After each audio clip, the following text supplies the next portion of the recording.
dikeluarkan dari tubuh melalui saluran uretra. Ginjal berfungsi untuk menyaring darah dari seluruh tubuh yang mengandung zat sisa metabolisme. Jadi darah dari seluruh tubuh yang mengandung zat sisa metabolisme akan dikirim ke ginjal, lalu diproses di ginjal. Bagaimana sih proses pembentukannya? Jadi darah itu masuk ke ginjal. Nah, ginjal itu mempunyai 3 struktur utama, yaitu korteks, medula, dan juga vastus renalis. Jadi tempat terjadinya proses pembentukan urin itu tepatnya ada di nefron. Nefron itu ada di antara korteks dan medula.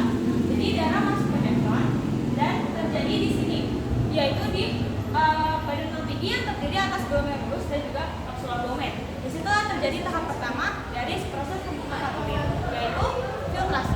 Filtrasi ini merupakan penyaringan zat-zat yang besar dan yang kecil. Dan jadi zat-zat yang kecil itu seperti asam amino, amonia, air, glukosa, urea, natrium, dan juga garam mineral.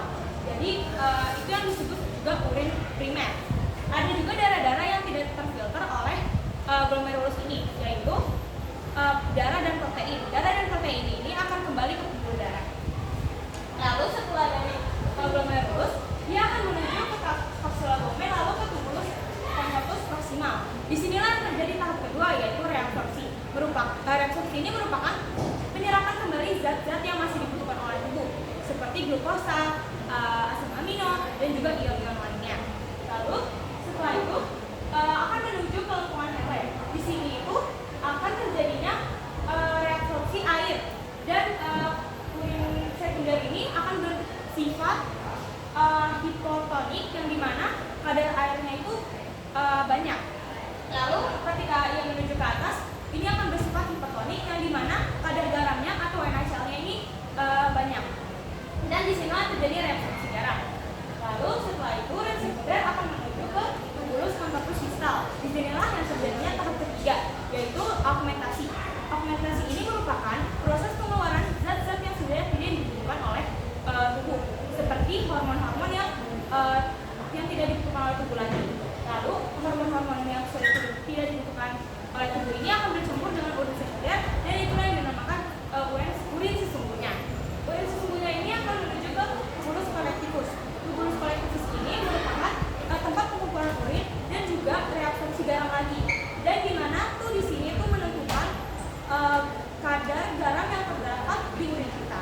Lalu setelah itu urin sesungguhnya akan menuju ke vastus renalis. Dari vastus renalis akan menuju ke ureter, lalu ke kandung kemih.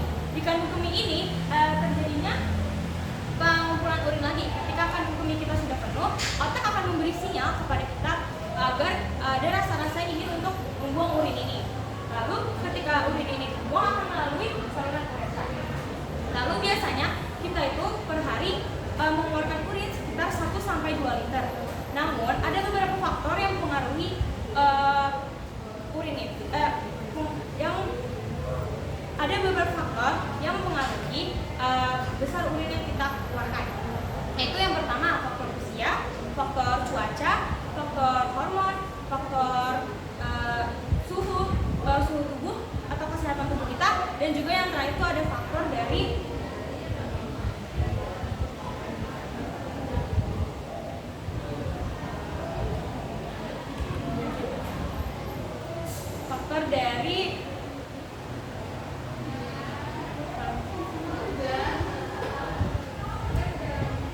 usia.